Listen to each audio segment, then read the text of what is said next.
Hello friends, आज हम arithmetical reasoning में वैसे प्रश्नों की बात करेंगे जिसमें सिर और पैरों की संख्या दी होती है और आपको जानवरों की संख्या निकालने को कहा जाता है। इस प्रकार के प्रश्न को सॉल्व करने का दो मेथड है। एक तो आप बेसिक मेथड जो एक्स और वाई मान के बनाते हैं उससे आप कर सकते हैं, या तो आप ट्रिक से कर सकते हैं। ट्रिक्स पे आसानी इसलिए होती है क्योंकि एग्जाम में समय कम होता है, तो आपको जल्दी से जल्दी सॉल्व करना पड़ता है। तो आज मैं ऐसे ट्रिक्स पे बात करूंगा जो आपको एक ही ट्रिक से आप सारे के सारे क्वेश्चन को सॉल्व कर सकते हैं, किसी और ट्रिक्स पे आपको जाने की जरूरत नहीं है। और अगर आप इस टॉपिक को पहले कभी नहीं पढ़ा है फिर भी आप इसको पढ़ के समझ सकते हैं, क्योंकि बिल्कुल बेसिक से बताऊंगा। तो आइए देखते हैं कि इस प्रकार के प्रश्नों को कैसे करके समझे। पहले तो आपको प्रश्नों को समझना होगा। आप एक बार प्रश्नों को समझ जाएंगे तो आप डेफिनेटली इसके बाद गलत नहीं करेंगे। तो इस प्रकार के जो प्रश्न होते हैं ना फ्रेंड्स, उसमें जनरली आपको हर एक प्रश्न में आपको एक दो पैर वाला जानवर और एक चार पैर वाला जानवर मिलेगा। दो पैर वाले जानवर में पक्षी भी वो दे देता है कभी कभी। पक्षी में जैसे हो गया तोते, मुर्गे, बत्तख, ये हो सकते हैं। और चार पैर वाला में बकरे, भैंसे, गायें, इस प्रकार के हो सकते हैं। तो इस प्रकार के जो प्रश्न होंगे उसमें या तो एक दो पैर वाला जानवर होगा और एक साथ में उसके चार पैर वाला जानवर होगा। ओके, और आपको टोटल सिरों की संख्या दी हुई रहेगी और आपको टोटल पैरों की संख्या दी रहेगी। और आपको फ्रेंड्स इसमें या तो कभी चार पैरों वाला जानवर की संख्या मांगेगा या तो कभी दो पैरों वाला जानवर की संख्या मांगेगा। तो जैसे इस प्रश्न को हम लोग लेते हैं, तो इस प्रश्न में आप देखिए कि इस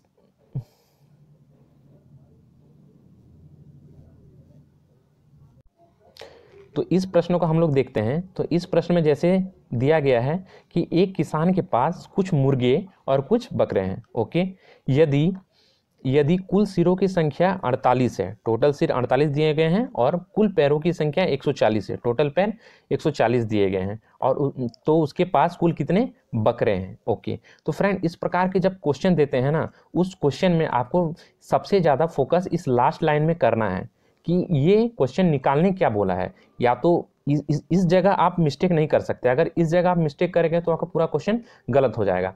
तो हमारे ट्रिक्स में सबसे पहले आप क्या कीजिएगा, सबसे पहले आपको जो टोटल सिर दिए हैं उन सिरों को लिख लेना है। जैसे यहाँ दिया है 48। ओके, 48। इसके बाद आपको लास्ट लाइन पढ़ना है कि लास्ट लाइन क्या बोला है। तो लास्ट लाइन इसमें कहा गया है कि उसके पास कुल कितने बकरे हैं। बकरे के बारे में पूछा है, तो यानी चार पैरों वाले जानवर के बारे में बताया। तो हमारे ट्रिक्स में ऐसा है कि अगर आपको चार पैरों वाले जानवर के बारे में बोला जाए, अगर निकालने को कहा जाए चार पैरों वाला जानवर, तो आपको टोटल सिरों में आपको 2 से मल्टीप्लाई करना है। टोटल सिरों में आपको 2 से मल्टीप्लाई करना है। ओके, कर लिया 2 से मल्टीप्लाई, तो 48 दोगुनी 96 हो गया। अब जो प्रोडक्ट आया उसको इसके टोटल पैरों से माइनस कर देना है। मैंने क्या कहा, अगर चार पैरों वाला जानवर निकालने के लिए कहा जाए तो आपको टोटल जो सिर हैं उसको दुगना कर देना है, सिर को 2 से मल्टीप्लाई कर देना है। इसके बाद जो प्रोडक्ट आया उसको टोटल पैर, ये जो टोटल पैर है इस टोटल पैर से उसको माइनस कर देना है। तो ओके, तो टोटल पैर कितने हैं 140। टोटल पैर कितने हैं 140। आपको 140 में 96 माइनस करना है, तो ये आपका हो गया 44। तो ये 44 आया। अब जो प्रोडक्ट आया उसको आप 2 से डिवाइड कर दिए, 2 से डिवाइड करने के बाद आया आपका 22। तो यही आपका आंसर है फ्रेंड। ये 22 आपके टोटल बकरे हैं। तो इस प्रश्न में इसका आंसर है 22। तो मैंने क्या कहा, फिर से एक रिवाइज कर देता हूं कि इस प्रकार के प्रश्न में आपको सबसे ज़्यादा लास्ट लाइन पे फोकस करना है। लास्ट लाइन में बोला है टोटल कितने बकरे हैं, तो आपको क्या करना है, सिरों की संख्या पहले लिख लेनी। इसके बाद बोला कितने बकरे, अगर बकरे मीन्स चार पैरों वाला जानवर की बात करें तो आपको 2 से मल्टीप्लाई करना है। ओके, तो 48 दुगनी 96, 96 को इस 140 से माइनस करना है। 140 माइनस 96 आ गया आपका 44 जो आया उसको 2 से डिवाइड कर देना, तो आपका आया 22।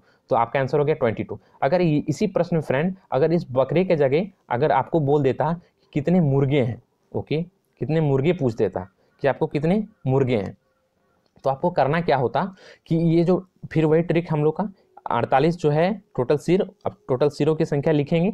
इसके बाद अगर वो दो पैरों वाले जानवर को निकालने के लिए बोला तो आपको 4 से मल्टीप्लाई करना है। और अगर जैसे चार पैरों वाला जानवर यहाँ बकरी रहता तो आपको 2 से मल्टीप्लाई करना है। मीन्स अगर अपोजिट करना है, अगर चार पैरों वाला जानवर निकालने के लिए बोले तो आपको 2 से मल्टीप्लाई करना है टोटल सिरों को, और अगर दो पैरों वाला जानवर निकालने के लिए बोले तो आपको टोटल सिरों को 4 से मल्टीप्लाई करना है। ओके, तो अगर हम इसे मुर्गे लेते हैं, इस जगह मुर्गे लेते हैं, तो फ्रेंड्स अगर हम यहाँ पे मुर्गे लेते हैं, टोटल मुर्गे, तो 48 सिर हैं और मुर्गे है इसीलिए मैंने 2 पैरों वाला जानवर है इसलिए इसको 4 से डिवाइड किए तो ये आ गया हमारा 192। अभी अब इसमें फ्रेंड अगर ये संख्या इससे ज़्यादा है और ये संख्या कम है तो आपको ज़्यादा से कम में हमेशा घटाना है। तो 192 में 140 माइनस कर देंगे तो आपका आ जाएगा फ्रेंड 52। अब 52 से को फिर जो आया उसको 2 से डिवाइड कर देना है, डिवाइड करेंगे तो आ गया 26, डिवाइड करने के बाद आया 26, तो आपका 26 मुर्गे हैं।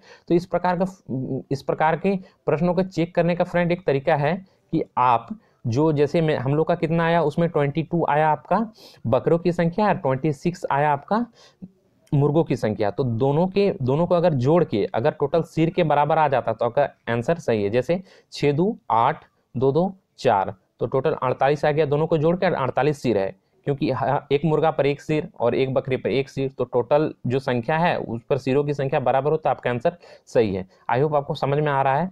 बात करते हैं नेक्स्ट प्रश्न की। तो इसमें जैसे इस प्रश्न में आप देखेंगे कि इसमें दिया गया है टोटल सिर्फ 35 है, आपको सिर्फ टोटल सिर टोटल पैर और निकालने क्या बोला है आपको इस पे फोकस करना है, आप बाकी सब भूल जाइए। तो जैसे 35 है तो 35 आपको क्या बोला तोतों की संख्या, मैंने 2 पैरों वाला जानवर की बात बोला, 2 पैर वाला बोला है तो 4 से मल्टीप्लाई कर देना है, मल्टीप्लाई करिएगा तो 140 में 90 घटा देंगे तो बनेगा 50 को फिर 2 से डिवाइड कर देंगे तो आएगा 25, तो ये आपका आंसर है 25। ओके, मैंने क्या कहा कि 35 है, मैंने क्या कहा 35 है, उस 35 को आप अगर 2 पैर बोला है तो 4 से मल्टीप्लाई कीजिए और अगर 4 पैर बोला है तो 2 से मल्टीप्लाई, यहाँ तोता बोला है मीन्स 2 पैर मीन्स 4 से मल्टीप्लाई किए 140 आया, 140 में आपको 90 घटाना है आ गया 50 और उस 50 को 2 से भाग देना, जो भी है उसको 2 से भाग देना है और आपका आंसर आ जाएगा जो निकालने बोला गया है।